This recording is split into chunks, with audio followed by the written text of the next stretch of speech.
guys, welcome back to my YouTube channel. As you can see today, I'm going to be talking about my experience on getting a labioplasty done. I think I'm going to just start off with saying why I decided to get it, because I know you guys are finna bully the fuck out of me in my comments on why I should have left my vagina alone and da-da-da. But I ain't here for it because I already did it and my pussy booming now. So on a serious note though, I decided to get a labioplasty because I've been insecure about my vagina like my whole life.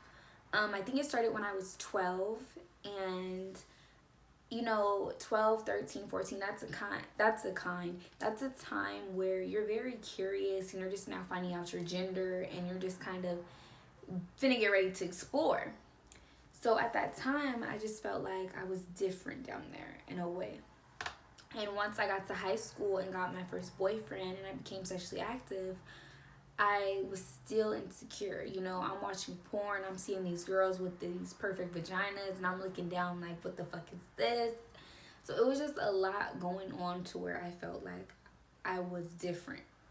And it got to a point where I started to not want to, it got to a point where I didn't want to have sex anymore. You know, my boyfriend that I had, it's not like he was making fun of me or he thought it was weird, because he was a virgin too. Like, he didn't know what the fuck a pussy really looked like in person. But it was just really, it was me. It was my thoughts. It was me. And I got to a point where I was just too insecure, like, you know. And I started to tell my mom, my sister, and they're like looking at me like, what the fuck is wrong with this bitch? But I'm like, no, I'm serious. Let me see your vagina.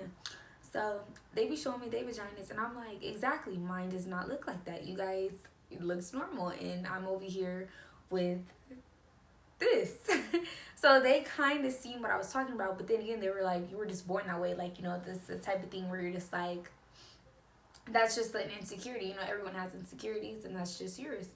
But it was just so much deeper than that for me. You know, like, this is fucking with my sex life. It's fucking with my sex life. And I didn't want to feel like this my whole life. So I think when I first turned 18 is when I was like, okay, I'm feeling the same way as I did when I was 12, 13, when I was just finding out that I didn't like my vagina. And I'm now 18 and I'm like, I'm still feeling this way. I don't want to have sex. When I do have sex, the lights have to be off. It's just, it was too much. And I'm like, I'm gonna really look into this. And back then, a labioplasty wasn't common. So it was kind of harder to find research and find videos on this topic. So I did the best that I could, and I looked into it. I ended up finding a surgeon out here, and I met up with him. And let me just say this, if you're thinking about doing this, do your research on the surgeons. Meet your surgeons, because there are so many surgeons out there who are just not, they're hostile. Like, you know, there's so many. Like, the first guy I met, he was older, and I'm sure he could have performed my surgery, but just his I didn't like his energy. You know, it's all about vibes. I'm big on great customer service, because I don't have to come to you. I'm paying you. So that I'm so big on customer service. So his customer service sucked. Yeah, he could have done it, but you're not making me feel like I want to pay you. Mind you, I'm spending bands on this. So fuck no, you better come with a smile. You better come with the hearty. You better come correct. So keep that in mind.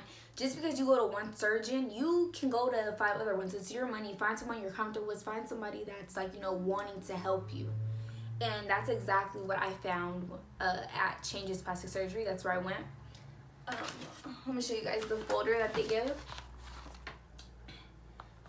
So I ended up going to Changes Plastic Surgery out here in San Diego, California. You guys can look them up on Google. You guys can see some of their work the doctors do.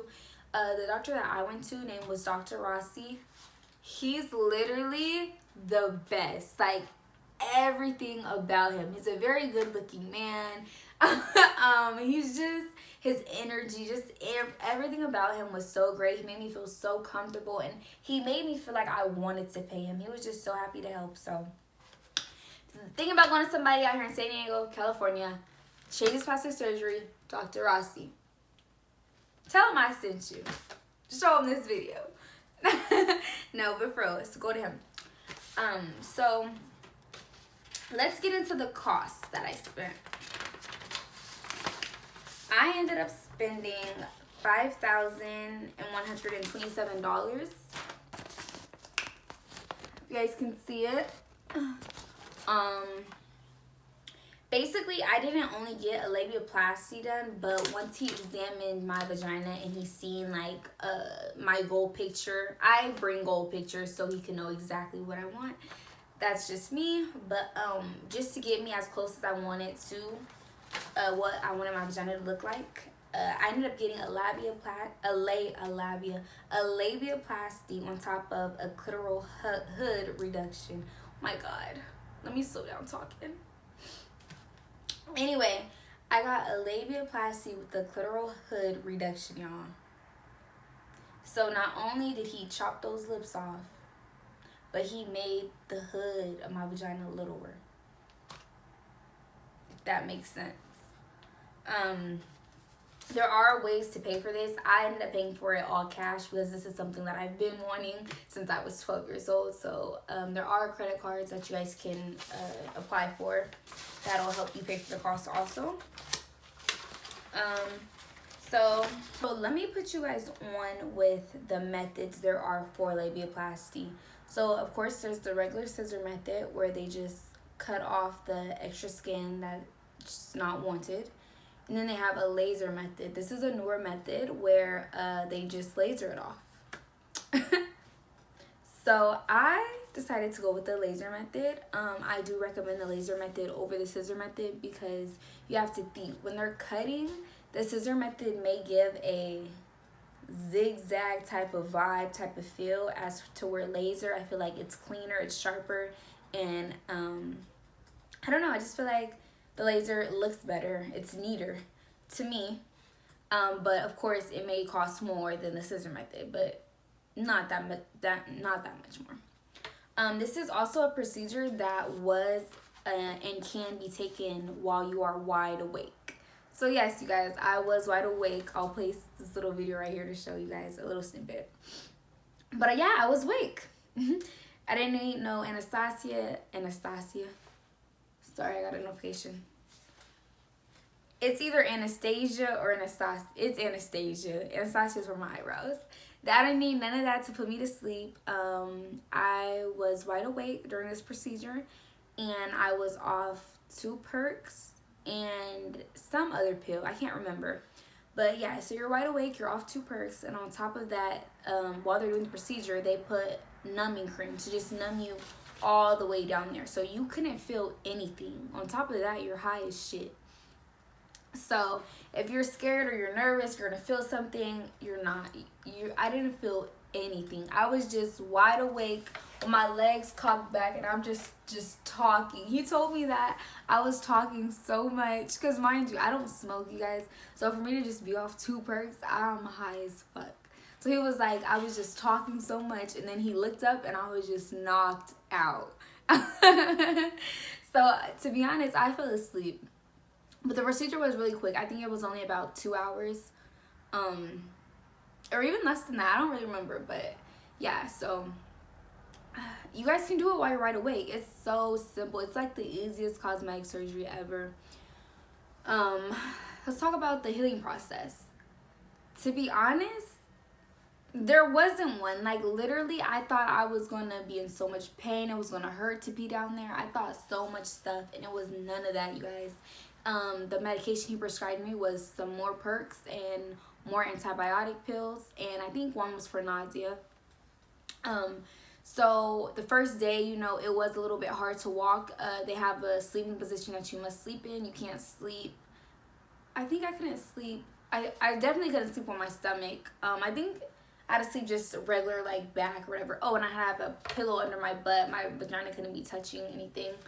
On top of that, I couldn't shower for 3 days. Oh my god, it was the worst. I'm the type of person, I have to shower. I shower multiple times a day.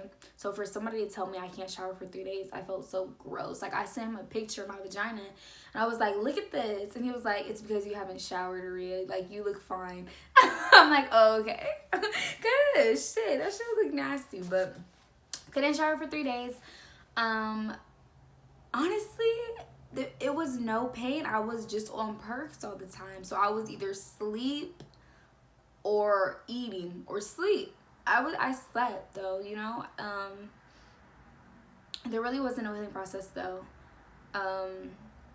because it didn't hurt down there. I feel like I was just on bed rest or something.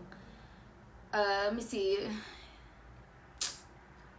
I think he told me I could go back to having sex about a month in, but it was slowly worked. Like, I think in a month he told me I could do some clit play, but I couldn't do no penetration. And then once I kept coming in for him to check, we definitely tested out the penetration and made sure that my vagina was still fine. So literally, I am just so happy with the results. I feel like my sex life definitely is so much better. I'm so much more confident. You know, I look good, I feel good. And also with the clit hood reduction, like I said, he made it to where I had a lot of extra skin. So for him to remove the skin, it made my clit more sensitive. So that was great. Good call, Dr. Rozzy.